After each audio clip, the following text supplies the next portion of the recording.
Buenas tardes a todos y todas. Es para mí muy grato hoy estar aquí en los coloquios del Instituto Balseiro hablándole sobre la formación Vaca Muerta. Y el tema de hoy va a ser ¿por qué Vaca Muerta es un yacimiento excepcional? Sus 100 años de investigación básica. Cuando uno mira la formación Vaca Muerta, que aflora en gran parte de Neuquén y el sur de Mendoza, uno ve una secuencia de rocas muy monótonas, son lutitas negras de ese color, que tienen la característica de tener un alto contenido orgánico. Vaca Muerta en los últimos años se ha convertido en un extenso reservorio no convencional, conformado por roca madre de alto contenido orgánico, como dijimos antes. Las rocas que ustedes están viendo acá son lutitas negras, black shales en inglés, donde las condiciones de baja porosidad y permeabilidad encierran gas y petróleo en espacios microscópicos que no están conectados entre sí. La charla hoy la dividí en tres partes. En la primera parte vamos a hablar por qué es tan excepcional la cuenca de Vaca Muerta. Y vamos a ver que tiene un inusitado ambiente tectónico producto de la colisión de la Patagonia. Ustedes van a ver qué relación tiene esto con la Patagonia, pero en pocos minutos van a ser expertos y van a entender por qué digo eso. La zona de sutura entre la Patagonia y el resto de Gondwana ha favorecido un gran hundimiento de la cuenca ante el resquebrajamiento y separación del Gondwana. Eso ha producido grandes espesores de fases anóxicas, contenidos altos de materia orgánica. A su vez, ha tenido un adecuado sepultamiento por fases siderogénicas, o sea, producto de la erosión del levantamiento de los Andes, que las ha sepultado y ha permitido que alcancen los valores de presión y temperatura como para generar petróleo. Una de las características muy excepcionales que tiene la formación Vaca Muerta y la cuenca que la aloja es que tiene características muy diferentes a lo que se ve en el resto del margen sudamericano. Básicamente desde Colombia hasta el norte de Chile, como ustedes pueden ver acá, hay toda una cuenca sedimentaria asociada al arco magmático, el arco magmático formado por la subducción de corteza oceánica, que forma una cuenca de retroarco. Esa cuenca de retroarco es una delgada cuenca de retroarco, normal en este tipo de situaciones, que la vemos tanto en Ecuador como en Perú, como en Colombia, como en el norte de Chile. Pero llegado a la altura más o menos de Chile central, hay un gran cambio. Hay una inusitada ampliación de la cuenca que se conoce como el engolfamiento neuquino. Se la conoce también como el de Neuquén-Embayment. ¿Y por qué se produce esa gran expansión de la cuenca que adquiere 2 a 3 veces mayor amplitud en dirección este-oeste y también en profundidad?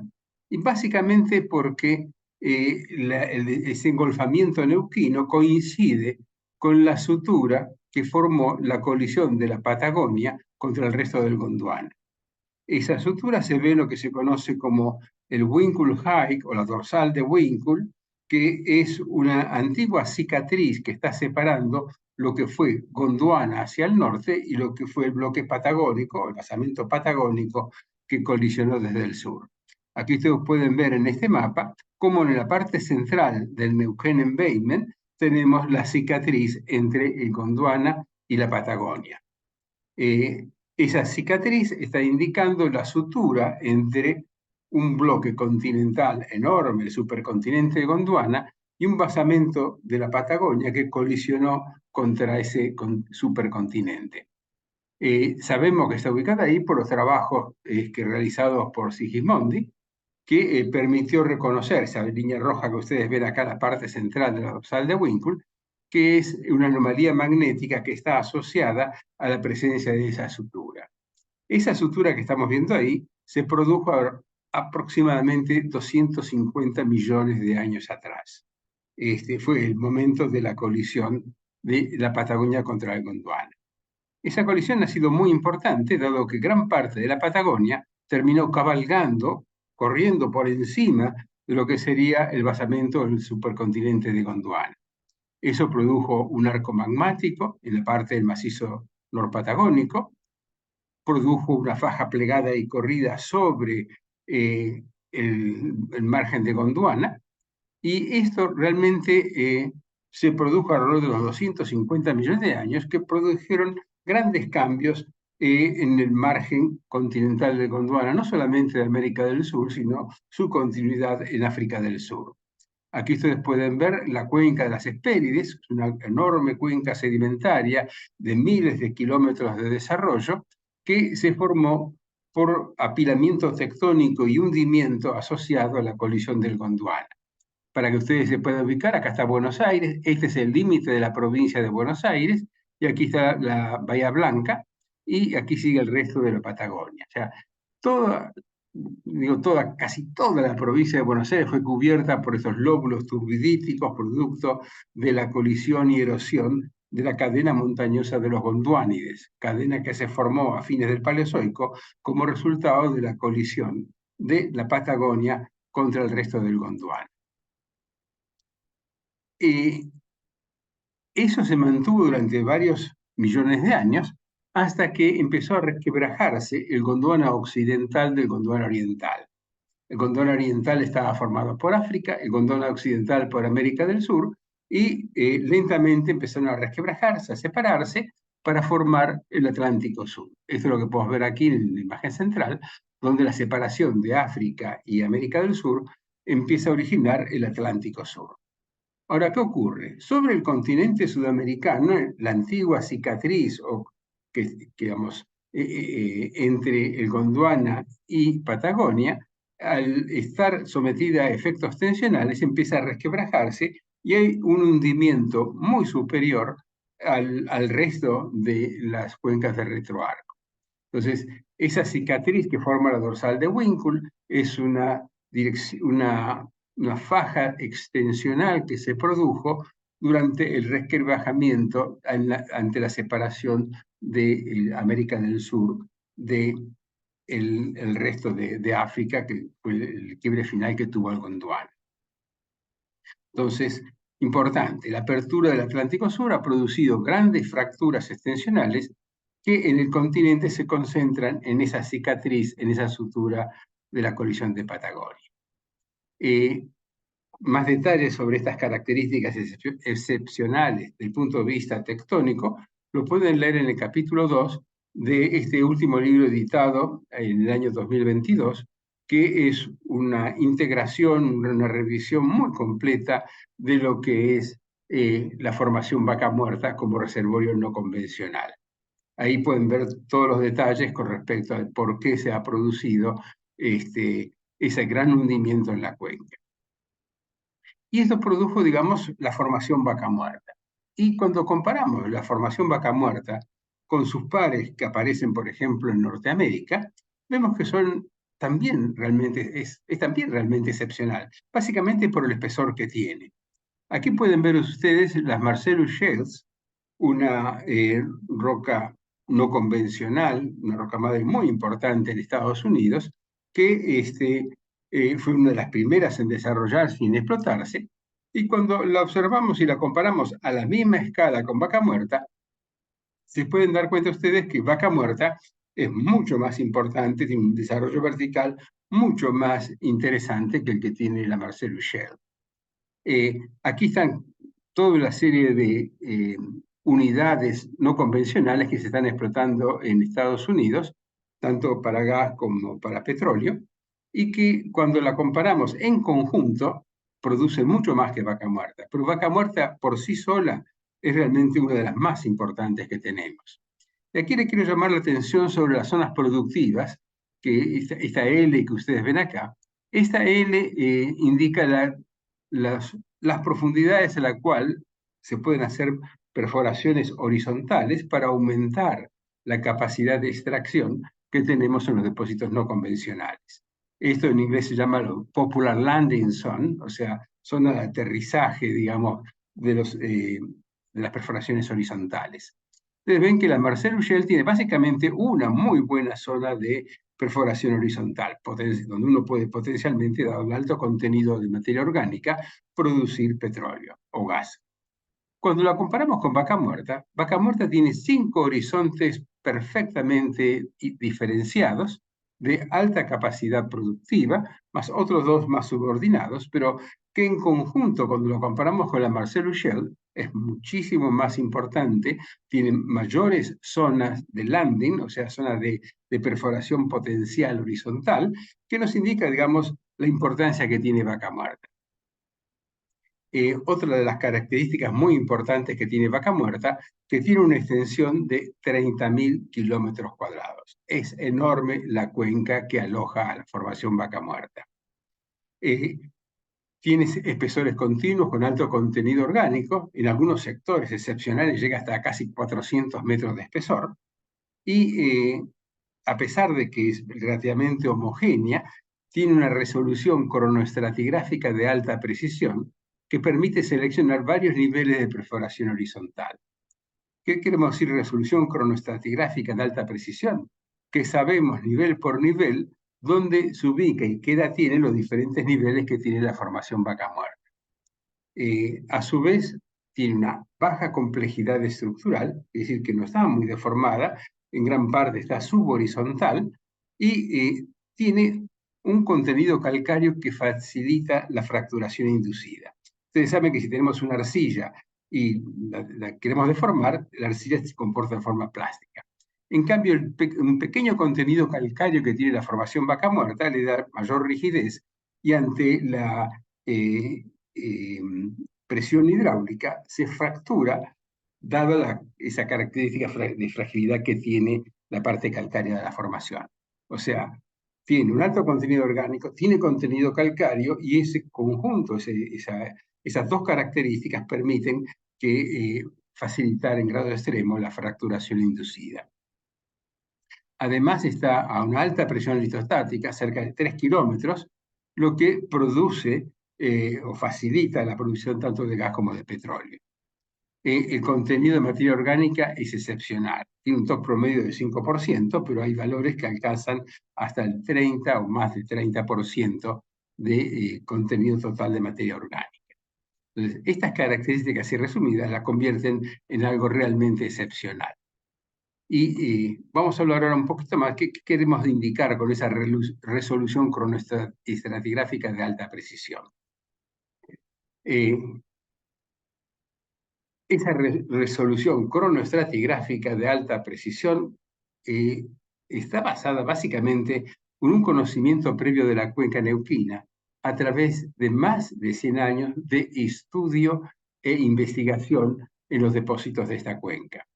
Son investigaciones geológicas básicas llevadas a cabo por la academia y a partir de la creación de yacimientos petrolíferos fiscales por los geólogos de exploración de yacimientos petrolíferos fiscales.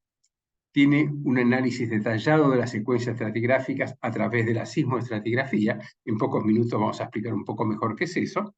Y a su vez, además de las dataciones bioestratigráficas e isotópicas de alta resolución, tenemos un conjunto de peculiaridades que permiten realmente ubicarnos en cada momento, si tenemos fósiles, si tenemos esas dataciones, con precisión el momento donde estamos estudiando. Vamos a hacer un poco de historia para saber de dónde viene tanto conocimiento de la formación Vaca Muerta.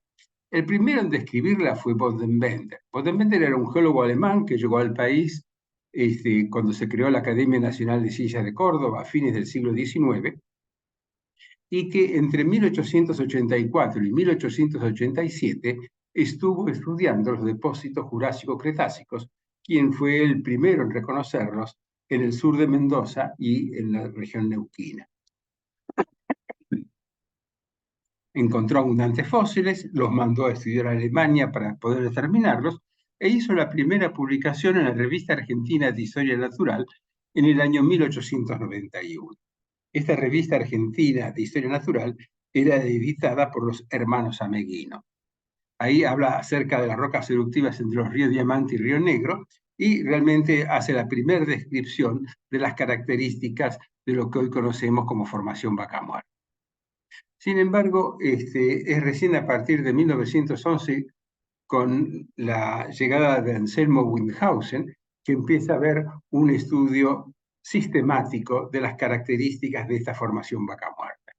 Él tiene un trabajo que es clásico, que es Contribución al conocimiento geológico de los territorios del Río Negro y Neuquén, con un estudio de la región petrolífera de la parte central de Neuquén, entre el Cerro Lotene y Cobún.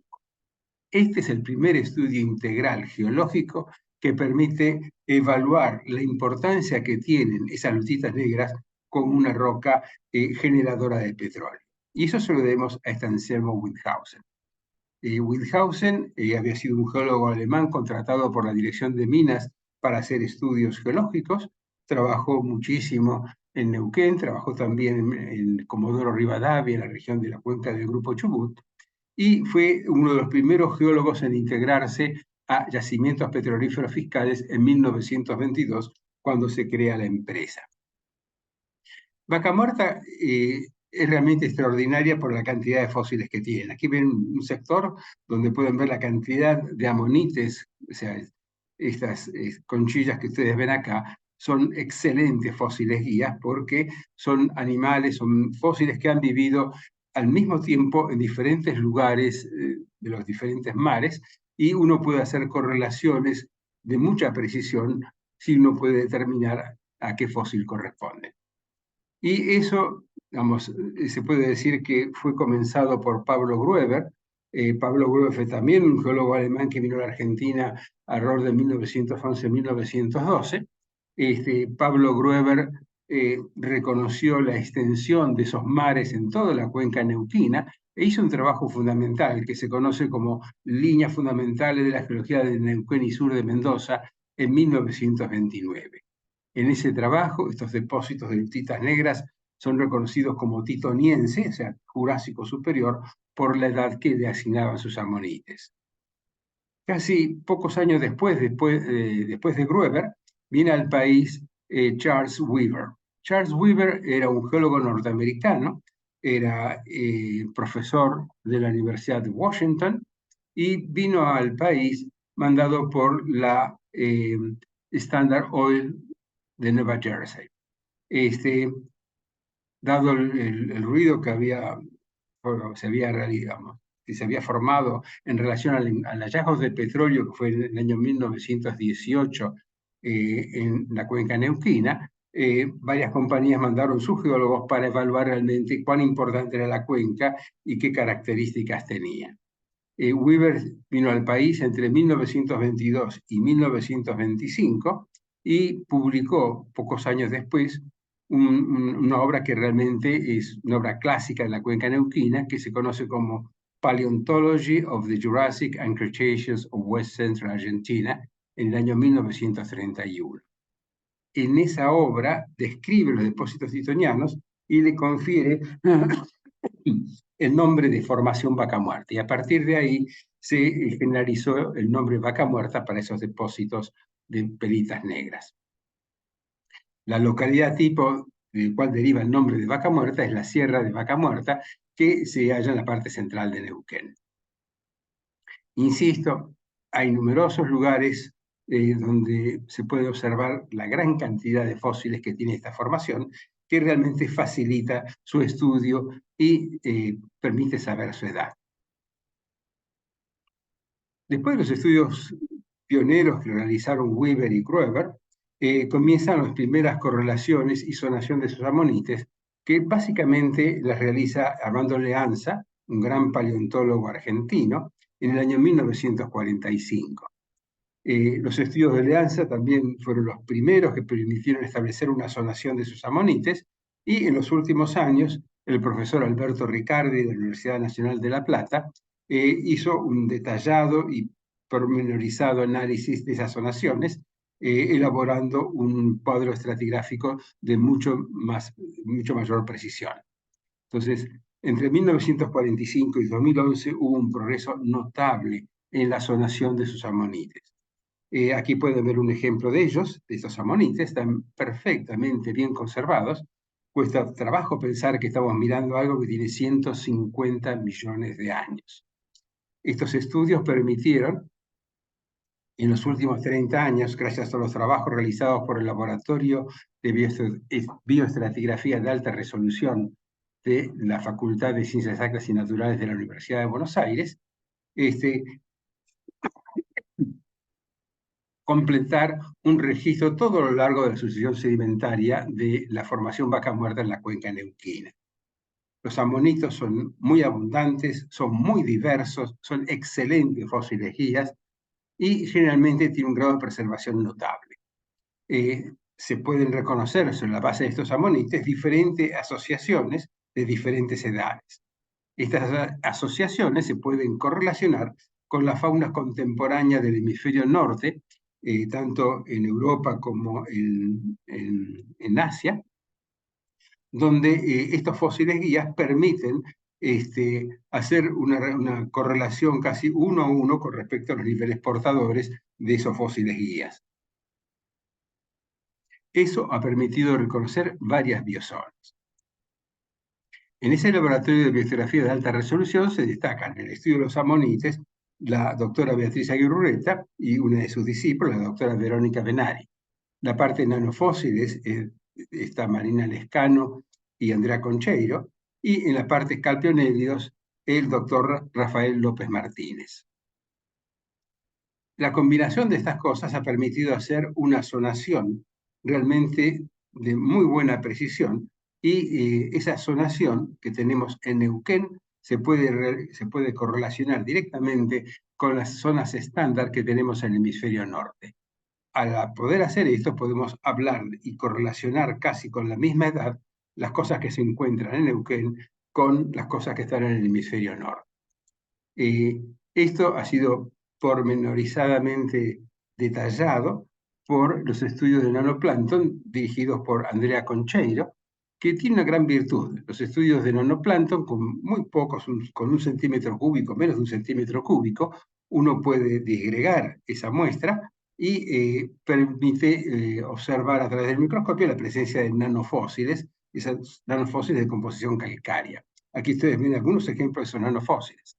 La importancia que tiene esto es que en las perforaciones, con solo sacar un pedazo muy pequeño del testigo, podemos realmente ubicar en qué parte de la unidad estamos en función de esa zonación.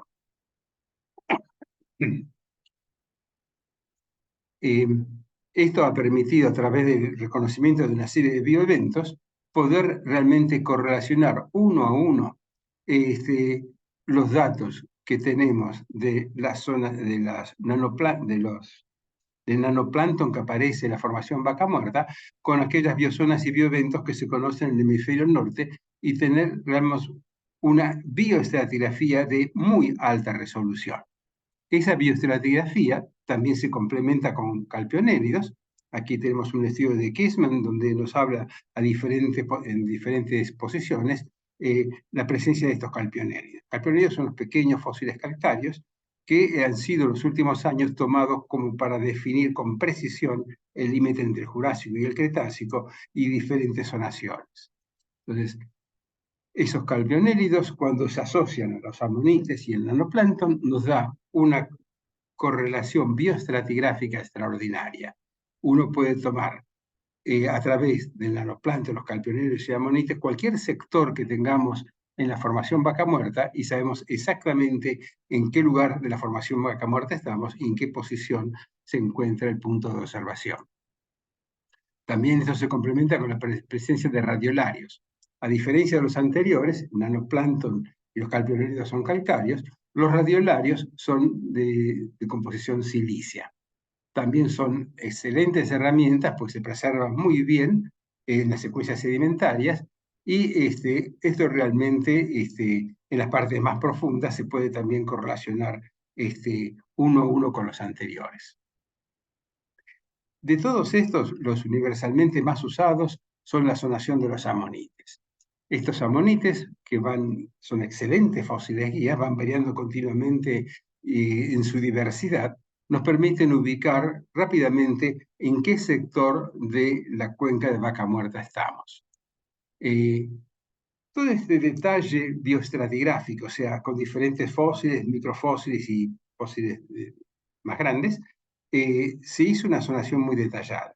Lo extraordinario que tiene la cuenca neuquina es que, además de una gran cantidad de fósiles, está pegada a la cordillera de los Andes, y al estar asociada a la cordillera de los Andes, los volcanes de su arco volcánico producen erupciones, esas erupciones producen cenizas, y esas cenizas cubren gran parte de los depósitos de la formación Vaca Muerta en diferentes sectores.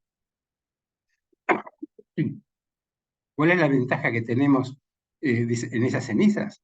Que esas cenizas tienen, tienen zircón, es un mineral muy pequeño, pero que se puede datar con un laboratorio de alta precisión también, y esas dataciones que se hacen por Chemical Aberration Isotope Dilution Thermal Ionization Mass Spectrometry, o sea, son estudios de espectrometría de muy alta precisión, nos ha permitido saber la edad de cada una de esas tobas o cenizas que se intercalan dentro de la secuencia. Entonces, por primera vez tenemos una zonación de fósiles de valor universal, pero, por ejemplo, en Europa no hay tobas asociadas a los microfósiles. Aquí tenemos los mismos microfósiles, la misma nanoplancton, toda una serie de características comunes con el hemisferio norte, pero a su vez tenemos las cenizas, y las cenizas se pueden datar. Y al datar hacemos exactamente cada de esas biozonas, qué edad tienen, qué duración tuvieron. Esto nos ha permitido, y estamos muy orgullosos de que ello ha ocurrido en la cuenca neuquina y en la formación Vaca Muerta, proponer un nuevo límite entre el Jurásico y el Cretácico. Ahora sabemos que ese límite tiene como 4 o 5 millones de años de diferencia con el que se asumía por algunas relaciones indirectas en el hemisferio norte. Gracias al estudio de la formación Vaca Muerta, hemos podido establecer con mayor precisión el límite Jurásico-Cretácico, y ahora sabemos que el Jurásico es 4 millones de años más extenso, se prolonga 4 millones de años más de lo que se sabía anteriormente. Todo esto en conjunto realmente nos brinda, a través del estudio de estas cenizas volcánicas que aparecen en la secuencia, estas cenizas permiten ser datadas, y esas dataciones de alta precisión nos permiten conocer una precisión de 30.000 años la edad de las diferentes tobas. Y estamos hablando de 30.000 años en 150 millones de años, lo que da un 2%, un 0,02% de precisión. Esto es tecnológicamente muy avanzado, muy preciso. Solamente en los últimos años se ha podido alcanzar este grado de precisión en la determinación de una edad de estos zircones en rocas sedimentarias. Pero esto ha sido fundamental para conocer la edad y la cronoestratigrafía combinada a la bioestratigrafía de alta resolución en la cuenca neuquina. En conjunto, a través de numerosas edades de diferentes tobas, se ha tenido un esquema muy completo realmente de las edades de las diferentes zonaciones, de las diferentes unidades, y esto ha permitido tener un excelente control cronoestratigráfico de los diferentes sectores de la cuenca neuquina.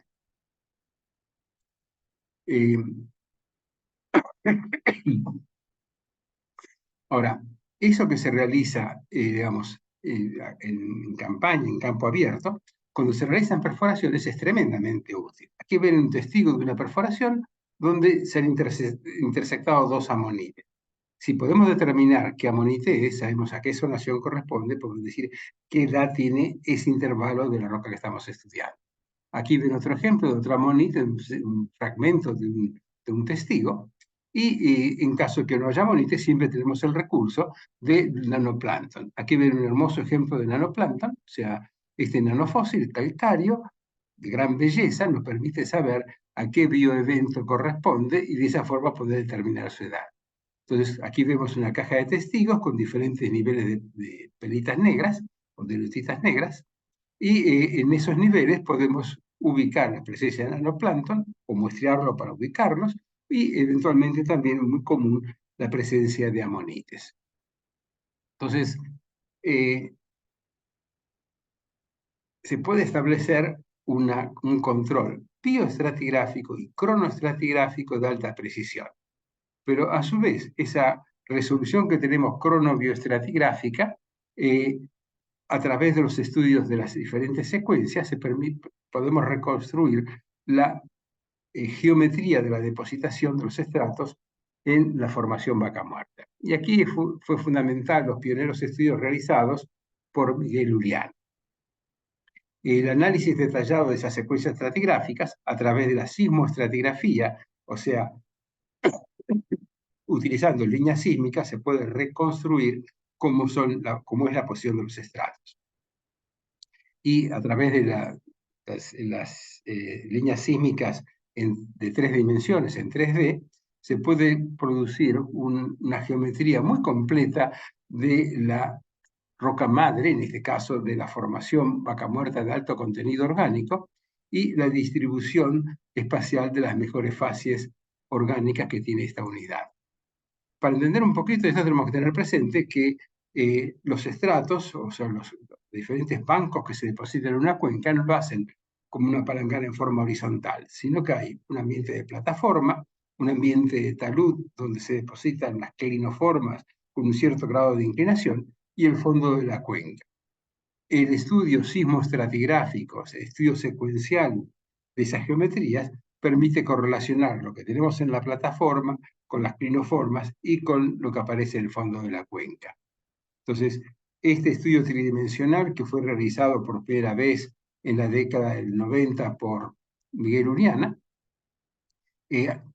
a través de sus numerosos trabajos, estratigrafía sísmica de los carbonatos depositados en la secuencia del Jurásico superior y Cretácico inferior de la cuenca neuquina, la paleogeografía de los depósitos mesocenozoicos y la geodinámica evolutiva de esta parte de América del Sur, la extensión mesozoica y la formación de las cuencas sedimentarias argentinas, la inversión de estructuras e hidrocarburos y sus ocurrencias en Argentina, son toda una serie de trabajos clásicos donde introdujo el concepto de estratigrafía secuencial y cómo fue la evolución de la cuenca.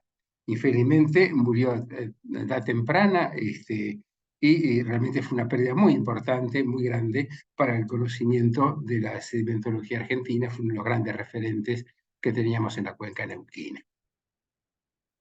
Hoy día, con mejores definición sísmica, podemos establecer exactamente cómo es la geometría de esas plataformas, cómo progradan hacia el talud y cómo se depositan en el fondo de la cuenca. Pero aquí me gustaría introducir un concepto que ha sido muy valioso en los últimos años, que es el concepto de coopetition. Coopetition es una palabra que si la buscan en el diccionario significa cooperación. Pero el término coopetition es un término que se utiliza en la industria para hablar de una colaboración efectiva muy fuerte entre las diferentes compañías para mejorar y compartir el conocimiento de la cuenca. Y esta competition en la formación vaca muerta generó a través de ese apoyo en diferentes empresas realmente una revolución y un avance rapidísimo del conocimiento. Aquí tienen ustedes un ejemplo.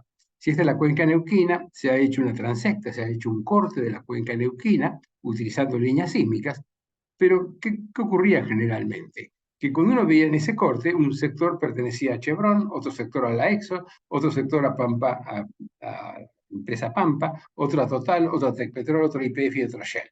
Y normalmente lo que se hacía, cada uno estudiaba su bloque y había muy pocas colaboraciones con los vecinos. Lo que ha ocurrido con esta competition es que todas estas compañías pusieron toda la información disponible que tenían ellas y en conjunto estudiaron la formación vaca muerta. Y eso realmente aceleró los tiempos de conocimiento y los resultados obtenidos.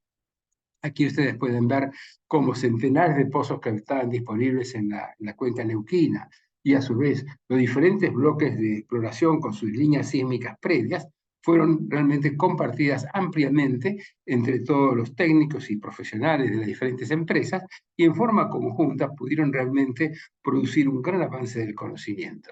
Y esto que ustedes ven acá es una serie de mapas paleogeográficos de la formación vaca muerta, de la parte inferior, de la parte media y de la parte superior, que nos muestra cómo fue el desarrollo de las fases de mayor o menor contenido orgánico. Vemos las fases de borde, de menor contenido orgánico, las partes más profundas de mayor contenido orgánico, y eso realmente permitió tener una cierta precisión que antes no se tenía acerca de la distribución de la roca madre más interesante que tenemos en vaca muerta. Y aquí entra otro concepto que la competition pudo ser realidad. Y los geólogos exploradores hablan de la Roseta. ¿Qué es la Roseta? Bueno, ustedes saben que un famoso egiptólogo francés encontró la piedra Roseta Y esa piedra revolucionó realmente el conocimiento y la interpretación de los jeroglifos que aparecían en el antiguo egipcio. Aquí en esta roseta pudo ver, primero en la parte superior están los jeroglíficos más antiguos que nadie había logrado leer. Después, otro sector de la roseta tenía la escritura demótica, que es la escritura alfabética del idioma egipcio. Y el sector inferior tenía lo mismo escrito en griego. Entonces, por primera vez se pudo tomar lo que estaba escrito en griego, identificarlo en la escritura demótica y a través del conocimiento de la escritura demótica poder entender los jeroglíficos que teníamos del antiguo egipcio. Esto produjo una revolución, rápidamente se empezó a entender la historia de Egipcio, se pudo leer por primera vez y comprender lo que decían esos jeroglíficos que hasta ese momento eran indescifrables. Bueno, los geólogos petroleros hablan de la roseta, de las secuencias de la formación Vaca Muerta en la cuenca neuquina. Ustedes ven que fueron sin más graciosas, pusieron en la roseta que hay un nivel torrontés, un nivel bonarda, un syrah, un malbec, un merlot, un tabernet y un tanat, y es las diferentes secuencias reconocidas dentro de ese análisis sismoestratigráfico, le dieron un color y un nombre así amigable para poder hacer las correlaciones correspondientes. Esto ha sido fundamental, dado que esta roseta nos permite ubicar en cada lugar de la cuenca en qué secuencia estamos, cómo es la distribución, qué tipo de características tiene y cómo se puede correlacionar de un pozo hacia otro o de un bloque de exploración hacia otro. Esto permitió por primera vez hacer una transecta de alta definición de las líneas sísmicas que nos permiten ver cómo es el relleno de la cuenca. Esto tiene unas cuantas decenas de kilómetros, parte del borde oriental hasta la parte más interna de la cuenca, y podemos ver el ambiente de plataforma, el ambiente de talud con sus clinoformas y el ambiente basal al fondo de la cuenca. Estas diferentes secuencias permitieron ser identificadas utilizando la famosa roseta, y ello nos brinda un excelente control cronoestratigráfico que se complementa con los estudios bioestratigráficos y cronoestratigráficos que mencionamos anteriormente. Y esto, mapeado a través de toda la cuenca, y en especial en este caso en lo largo de la transecta, permitió reconocer cuáles son las zonas de mayor contenido orgánico, y esas zonas de mayor contenido orgánico son las zonas de exploración y perforación donde se extraen los depósitos no convencionales. Esto realmente logra disminuir en grado extremo el riesgo geológico, en el sentido que ahora sabemos dónde están, cómo es su geometría, qué espesores tienen, cuántas secuencias comprende, etcétera, etcétera, etcétera. Esto realmente ha permitido hacer en pocos años iniciar una rápida explotación de los recursos de Vaca Muerta. Viendo esto, digamos, uno tiene que comprender, digamos, que esa explotación petrolera permitió realmente obtener en poco tiempo, diría yo, un gran conocimiento de la cuenca. Pero no tenemos que olvidar que hubo previamente a esa explotación más de 100 años de investigación básica llevado a cabo previamente, básicamente por la academia, por diferentes universidades, por gran parte por el CONICET, y por los geólogos de exploración de yacimientos petrolíferos fiscales. Y otra clave que tuvo esta explotación de la formación Vaca Muerta, que se hizo económicamente rentable a través de un cambio de paradigma, la co-petition. En vez de competir entre los diferentes bloques, pusieron toda la información sobre la mesa, hubo una extensa cooperación entre las diferentes empresas petroleras y a partir de ahí avanzó rápidamente el conocimiento. También hemos mencionado que la formación Vaca Muerta tiene numerosos horizontes de landing, o sea, de potenciales perforaciones horizontales, que se pueden ubicar gracias al preciso control crono-bioestratigráfico que tenemos de las diferentes secuencias. No hay duda que Vaca Muerta es una roca madre extraordinaria a nivel mundial por sus características físicas y su extensión. Sin embargo, habría que hacer una aclaración. Para un desarrollo sustentable se deberá tener en cuenta una serie de drawbacks. El primero de ellos es prestarle máxima atención a la potencial contaminación del agua. En los primeros años, una tremenda propaganda diciendo, bueno, en algunos lugares de Estados Unidos, donde teníamos la Marcellus Shale, uno abría la canilla, salía agua, agarraba y la podía prender fuego al agua. ¿Qué indicaba eso? Que había una contaminación entre el agua, los gases, que se intercomunicaba la zona de producción con los acuíferos de la zona.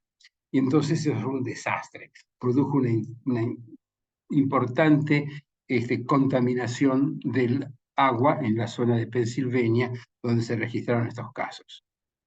No es el problema que tenemos en Vaca Muerta. La explotación de vaca muerta se realiza a 2.800 metros de profundidad en una zona semiárida. En Pensilvania llueve entre 1.500 y 2.000 milímetros anuales.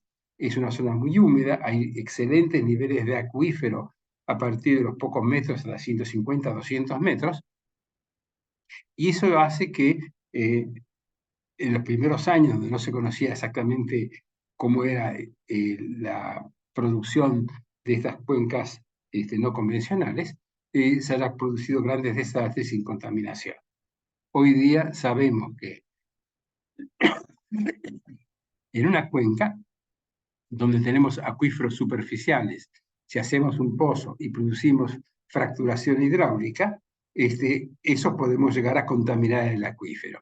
Sin embargo, me gustaría decir que este cuadro que ven ustedes a la izquierda es una visión terrorista de lo que puede ocurrir con el fracking.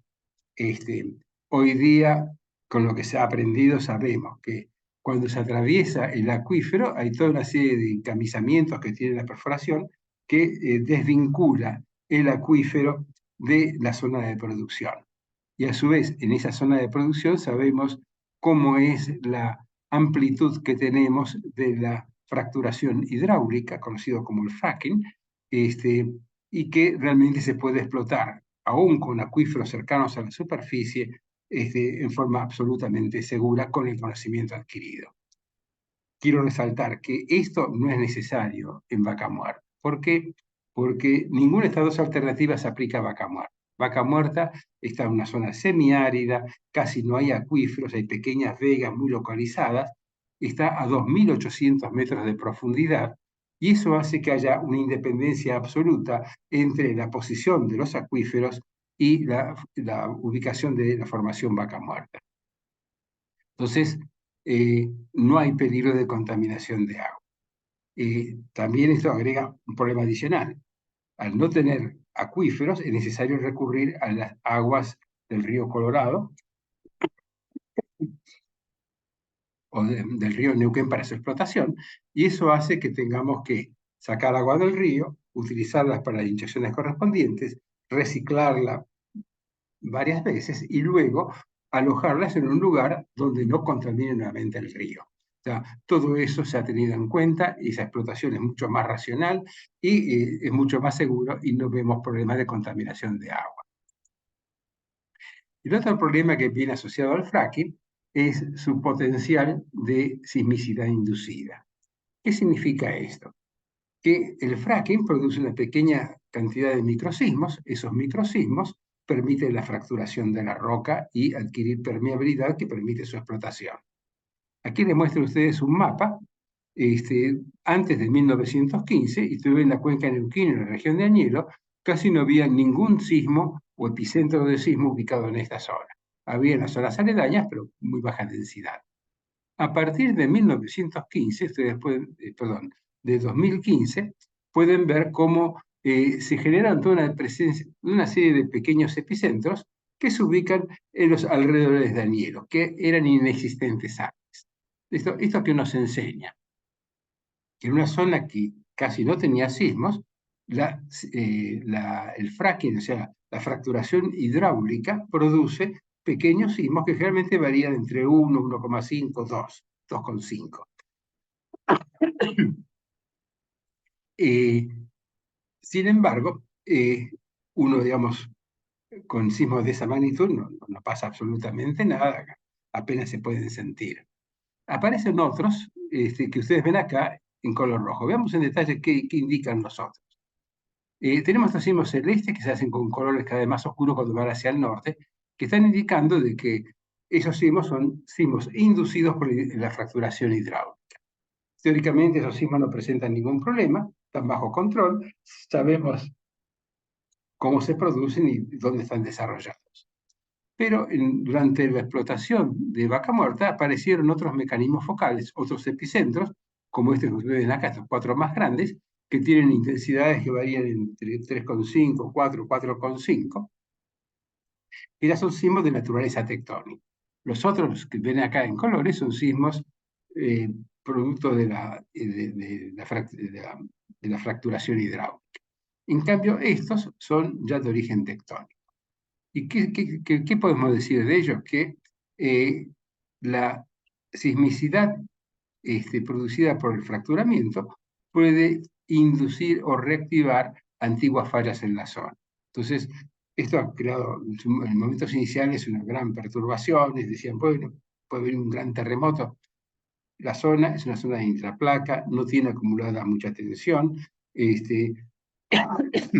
pueden inducir sismos de 4 o 5 en la intensidad, en la escala de Richter, pero son algo perfectamente manejable, es algo que ocurre en numerosos lugares del mundo. Por ejemplo, en Oklahoma, las mismas empresas tienen una especie de semáforos, pueden hacer inyección hidráulica y fracturación hasta que obtienen microsismos que no pasen de 2 o 2,5, y si empieza a subir el nivel, bajan los niveles de intensidad de la hidrofracturación y mantiene controlado el sistema.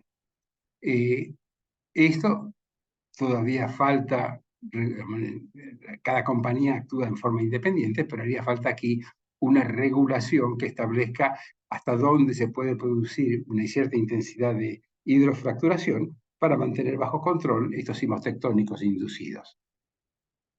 Algunos dicen que no son de origen, no son inducidos por la hidrofracturación, pero creo que en la comunidad sismológica, los especialistas en terremotos, están de acuerdo que estos sismos han sido inducidos porque no existían anteriormente, antes de la explotación de Vaca Muerta. Pero es algo perfectamente controlable. Otra cosa también que es muy importante es el respeto hacia los pueblos originarios que habitan en la región de explotación de Vaca Muerta. Las empresas deben tener un cumplimiento estricto de las leyes que reglamentan los derechos de los pueblos originarios. Y esto es muy importante para evitar problemas, para evitar que no pueda ser sustentable el desarrollo de Vaca Muerta.